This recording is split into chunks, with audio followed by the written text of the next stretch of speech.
Well, good morning, everyone here on Zoom. I had the pleasure of meeting Mr. Martin this summer at Critter Camp at UCG, and his enthusiasm and his passion for the work that he does was just amazing. I think I told Lucy, I'm like, I had goosebumps the entire time just watching the kids with the story, Shelby at the zoo, and him so patient with them, with the animals and the signs, etc., was fantastic. So I told Talia, Julia Brownlee, I'm like, we got to bring this dude back, and we got to show the adults what he can do. So just a little bit about him. He has a hard of hearing brother, and his name is Kenneth. He went to Sydney Lanier for a year, correct? Or was he for a couple of years? He created the story Shelley's Adventures, which is about a young girl whose dad is deaf and just teaching science to kids and the actual language. His books are bridging the gap between the deaf community and the hearing world. And if you watch any of his videos online, you just hear all the positive energy that the speakers say. He just feeds off the kids' energy. So yeah. So take it away. Thank you. All right. Well, good afternoon, everyone. Hope everyone's having a great day today. As you mentioned, my name is Kentrell Martin. I'm the author and creator of the Shelley's Adventure series. So these are some of the books I have. I have 12 books total, 9 picture books and 3 chapter books. And as you mentioned in the books, in every book, they all incorporate American Sign Language. And so one of the biggest questions I always get at every school visit that I go to is like, why ASL? And so my passion and my connection with ASL is having a deaf brother. So growing up, having a deaf brother, either having people asking, I wish I knew sign language, or even the aspect of people staring at them because, as humans, when we're not familiar with something, we view it as strange or different or weird. And so I, experienced all of that. And then it wasn't until I became an adult, and my brother who's deaf, he had his first child, Michelle, and I used to have her a lot, and we used to watch cartoons, and I thought it would be pretty cool if there was a cartoon that incorporated sign language. So I started researching, trying to see if there was something, and there wasn't. And so from there, I just started writing episodes for, what I imagine a cartoon would be. And so I created the character Shelley, which is, has a deaf father like my niece. And so the whole goal with the company that I started was bridging the gap between the deaf and the hearing world, because I wanted to focus on kids because they are our future, right? It's like the change we want to see. Many times as adults, we're kind of stuck in our ways. We have our thoughts. But as kids, if they're able to be exposed and experience things as a younger age, that's our future. And so the goal was to find a way to reach younger kids so that as they grow older, if they see someone who's deaf, they'll understand that it's just a different language and they weren't viewed as different. And so that's been the goal with my series. And so initially it just started off with, just wanting to incorporate sign language. But as I started visiting schools, I left my job in 2015, and I've been doing it full time ever since. I visit over 120 schools a year. I travel all across the country. I do school visits in other countries as well. And so as I started doing school visits, I realized that it was a lot bigger than me and even the mission with sign language. Many times as kids, we're not exposed to authors or different things like that. I grew up in Gainesville, went to Lake Forest, Lincoln, and the East Side. I'd never seen an author. And, just the experience of going into schools, the first time kids are like, are you an author? Are you real? You're an author? And just the excitement. And so for me, that's kind of been like the driving force for me, being able to go into schools, the kids' excitement excites me. Like I feed off that energy.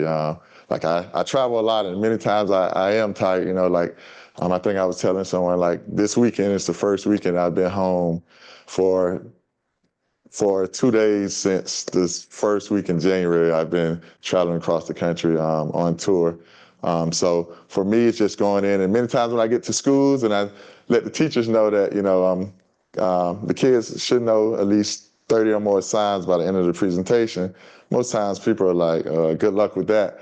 But I found a way to make it fun and interactive to where by the end of my presentations, we learn over 70 signs in a 30-minute session, and the kids are able to sign their answers back to me, at least 30 of the signs by the end. And so I'll give you all like a sample of how my presentations are, so you all can see it as well. And I'll say the same thing for you all. In this short presentation, I'll give you all 20 signs you should know by the time we're done, right? So I always start my presentations off with yes and no. I always tell the kids the signs for yes and no, and this means yes, and then this is no. So I always tell the kids, and especially when I have the larger groups, because it helps that instead of them shouting their answers to me, I want them to sign their answers back to me. So if I ask a question and the answer is yes, I ask them, what are you going to sign back? Yes. If the answer is no, what are you going to sign back? And then I always test them out. I say, okay, I'm going to see who the good listeners are. So this is ready. So for ready, cross your fingers like this. It's like this. So I'm like, ready. I say, okay. So is everybody ready? And, every now and then you have the kids that still shout, but, for the most part, they're like, yeah. And so, I tell them that's good. So good, you take your hand from here and you go straight down. So this is good. Then for bad, turn it over like this, bad. And then this is maybe. And then I always ask, you all are good, right? You have the yes. Some teachers are like, maybe. And so, that's just to get them started. And then I always repeat and ask. So I'm like, okay, before we start, let's see what you all remember. So here we go. What is this? What is this? This is, this means, this is. All right, good job. All right, and so right there, that's about 5 signs right there. And I always forgot as well. So one of the teaching moments that I always have, just depending on the age group of the kids, just for them to get an understanding of deafness and just language is, I always ask the kids if they're older, I always say, if we take a field trip and we went to another country and no one there spoke any language that we spoke, will we be able to communicate? And they're like, no. And I'm like, would that make us different or weird? And they're like, no. And I'm like, it's the same thing with people who are deaf. It's not that they're different or weird, but they're using a different language to communicate. So if we don't know their language, sometimes there's going to be a communication barrier. And for many kids, you see their eyes light up like, oh, that makes sense. So that's one of the things that I incorporate to, for them, the awareness aspect. So I'll read one of the books quickly so you all can kind of get a sample of my books and my presentations. So, hello, my name is Shelly. Today, my friends and I are planning a walk. Along the way, I'm going to teach them new signs. It's a beautiful day, says Shelly. It sure is, Shelly, says Amber. There is hardly a cloud in the sky. The air is fresh, not too hot and not too cold, says Maria. Shelly looks up. Yes.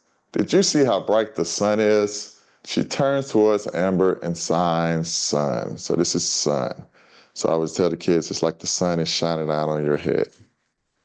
You can tell that fall has come because the leaves are falling off the trees, says Shelly, as she signs tree. So tree, charm right here, like this is tree. Amber smiles and says, I love listening to the sounds of birds chirping. Maria winks. It sounds like they're singing, she says. Those birds are called mockingbirds, says Shelley, as she shows them the sign for bird. So this is bird. Good job. Look at those butterflies, Shelley says, pointing at the colorful winged creatures. She signs butterflies. So I always tell the kids, I say, put your hands up like this. Make sure you can see the insides of your hands. You cross them, then you flap them. Butterfly. They are beautiful, says Amber. Maria, did you know that butterflies come from caterpillars? Maria replies, I didn't know that. And I always ask the crowd, like, did you all know that? And they're like, yes. And I'm like, that's because you all are smart. It's smart. And I tell them, you can tell your friends, you can say, I'm smart. And then typically they repeat it. All right, so here we go. Let's see what you remember. Here we go. What is this? What is this? This is, this means, what is this? This is, this is, this is, what is this? This is, and what is this? All right, good job. Maria notices a flower bed and says, look, flowers. I'm going to pick some to take home to my mother.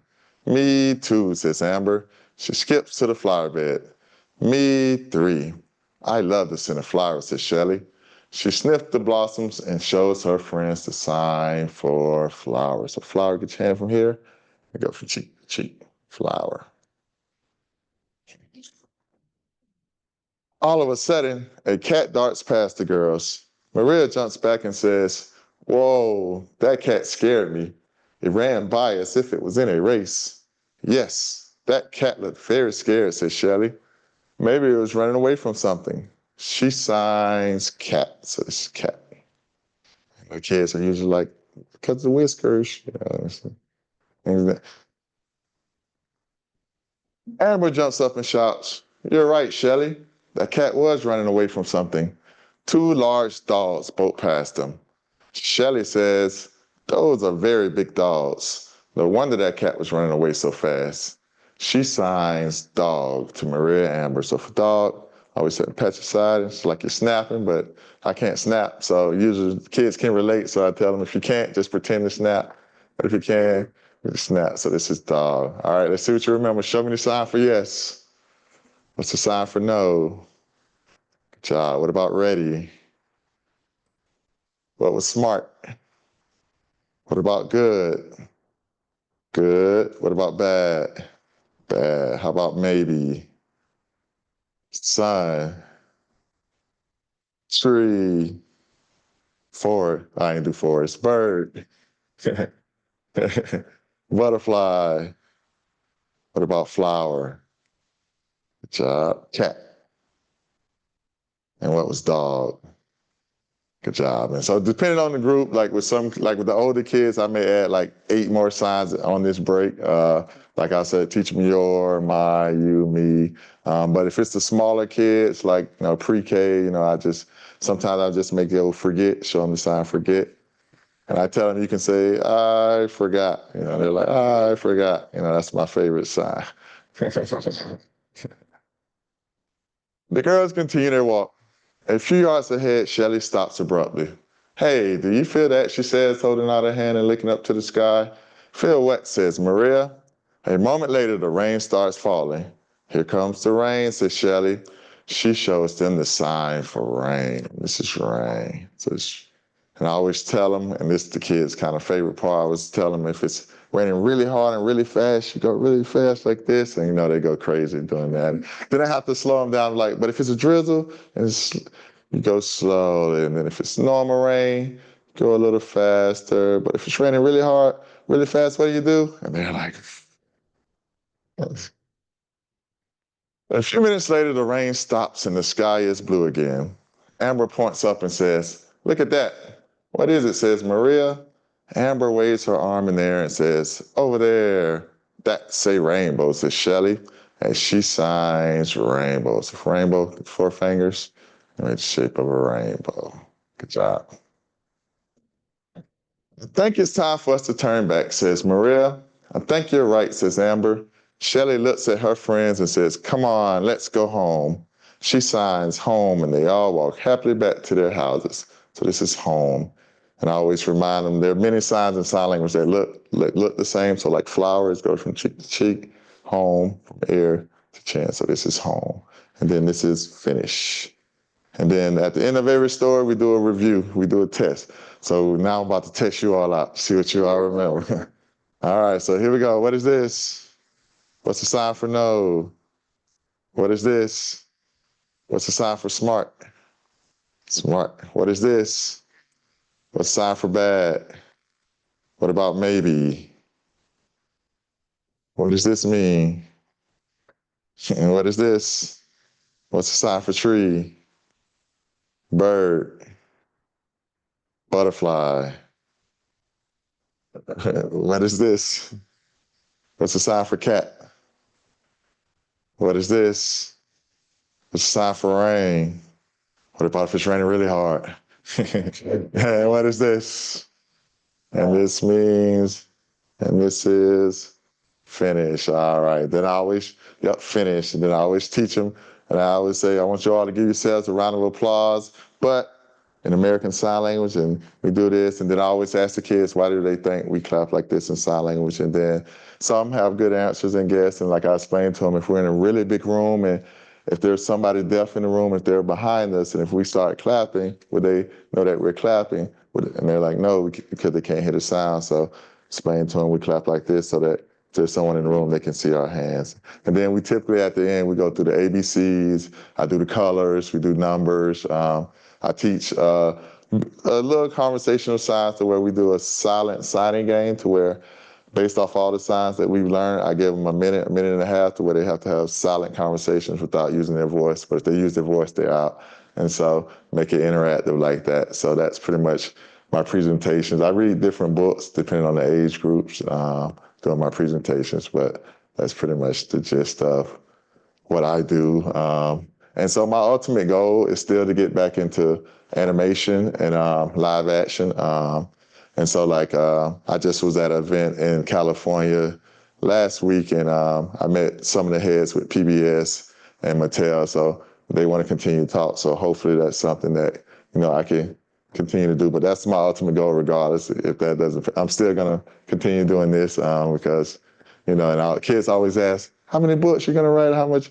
I'm like, until my brain can't, think of any more stories. So, like I said, besides being away from family and like that, I love what I do. I love just being able to, meet different kids and just for that experience. So many questions or anything? Yes. So yeah. Bird is, and it's by your, Well, but it seemed like no. Difference between the bird. Yeah. And then, so this is bird with one finger. And I always give the kids the example for no. I always tell them, hold up 2 fingers, put them together, and touch your thumb.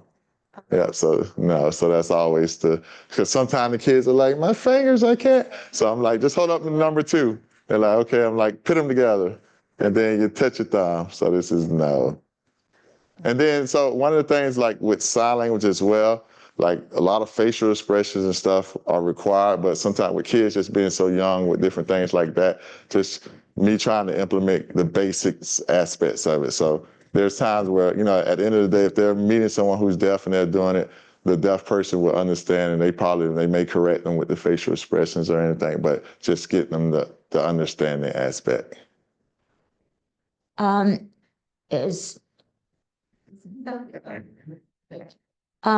Do you think cochlear implants are going to completely do away with deafness? Like I've heard the different, things, but me personally, no. I like the aspect that there's a lot of families out there that are continuing to educate their kids with still teaching them signs because, like, there's a lot of theories and things about what sign language may, right. And so, if with the cochlear implant with technology, if it goes away or if it's not working, it doesn't hurt to have a language already. Of course, that may help. That's my opinion. Like, there's always different opinions on it, and she's definitely she's in the field more than me. Like, just no, but I'm just. You want to touch on it? But great question. With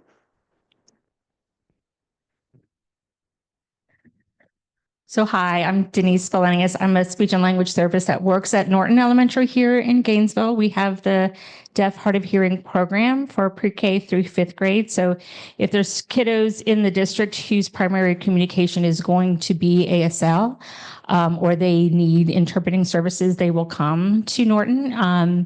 And so we do have quite a few kids who do have cochlear implants, and They're amazing, but when it's not working, they are deaf.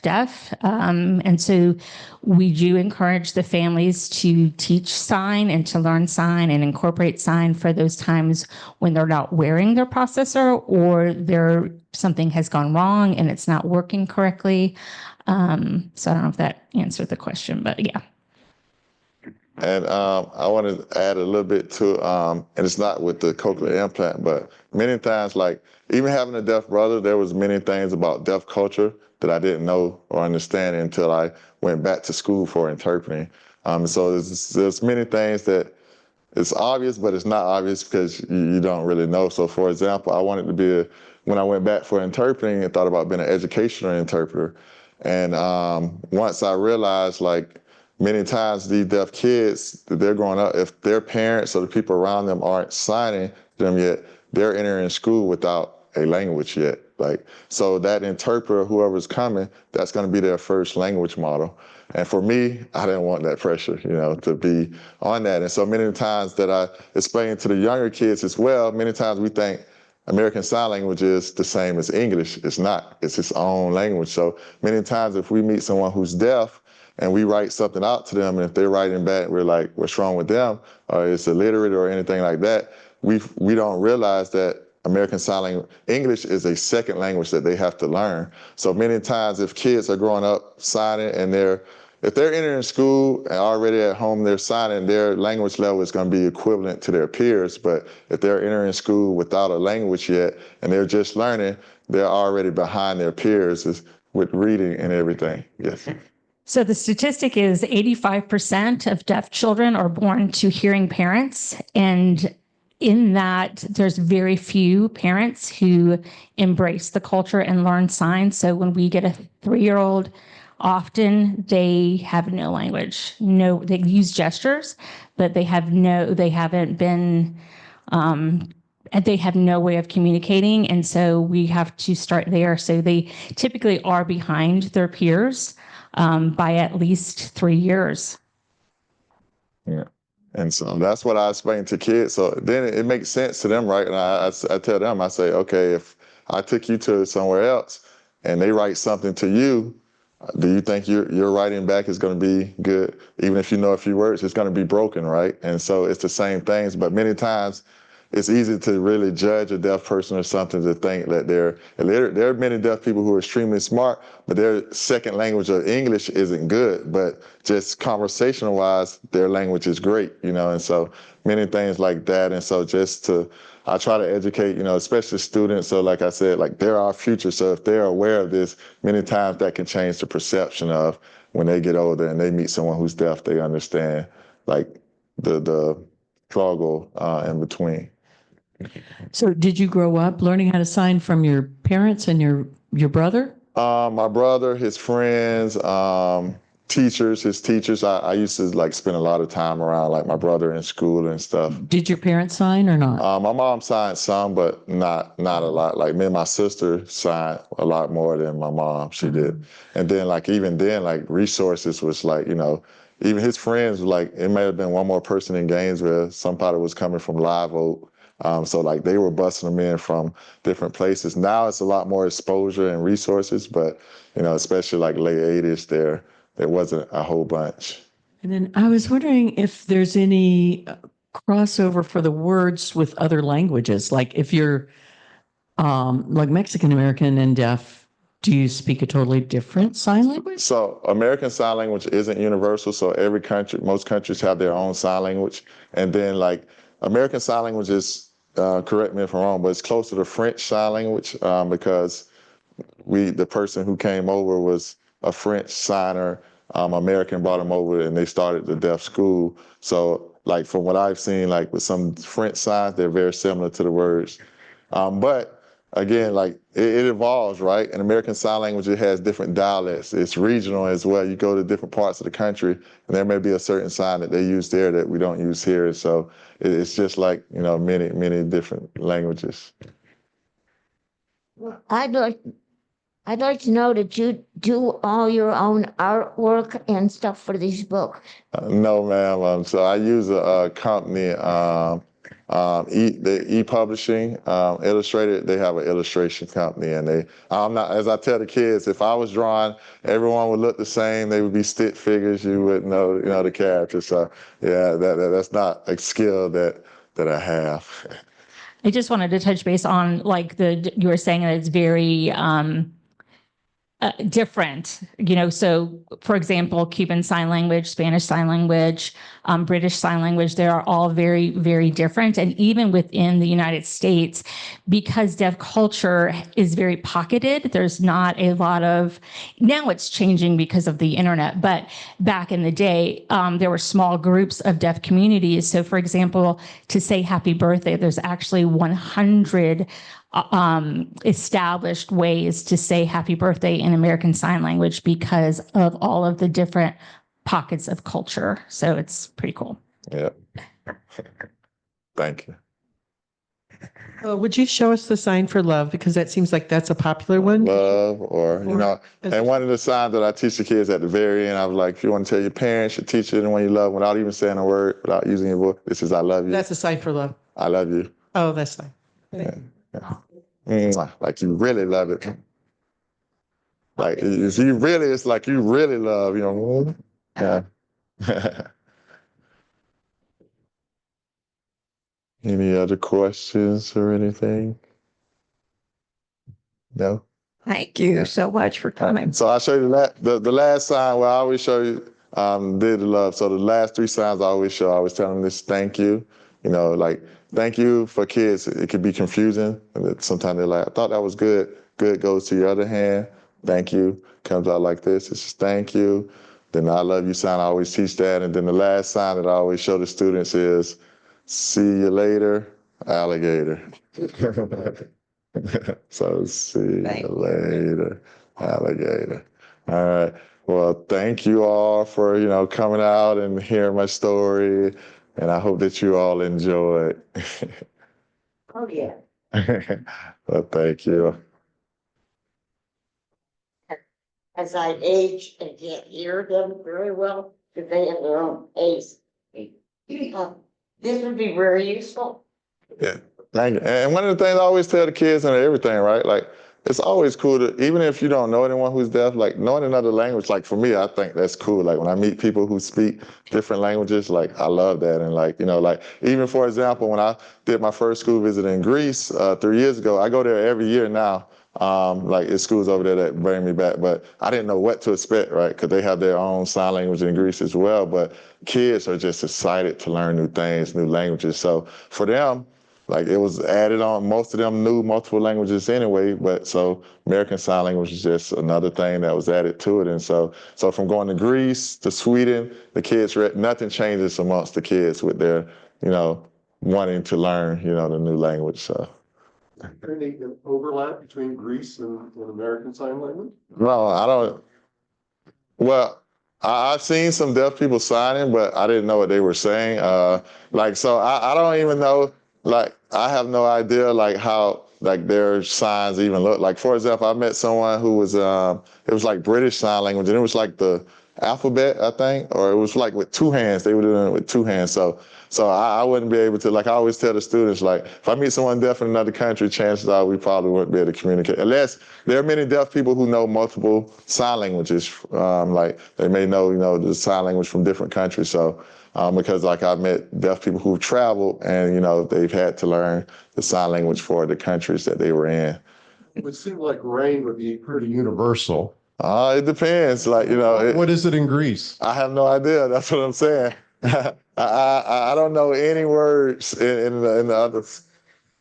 No. One story that I love to share, I did have the honor of working with an interpreter who did study different foreign signs, and he loved to share the sign for mountain in Japanese Sign Language. That's the sign for mountain in Japanese. Oh, wow. Yeah. So, no, I didn't want. So if you take your middle finger and you with both hands and you go up and down, that's the sign for mountain in Japanese Sign Language. Yes. I can't tell my youngest son that he will find a reason to, what, Dad, it's mountain. So All right. All right. That's funny. No, I know what I'm saying. If he finds out, it's a new language, Japanese. I've noticed that. Like, I go to schools, there's always the kids who've learned some bad signs, and I may see them in the back, and they're like, "What is this?" And I just, ignore them, like, just keep going and talking. But thank you all so much. I hope you all enjoy the rest of your Sunday.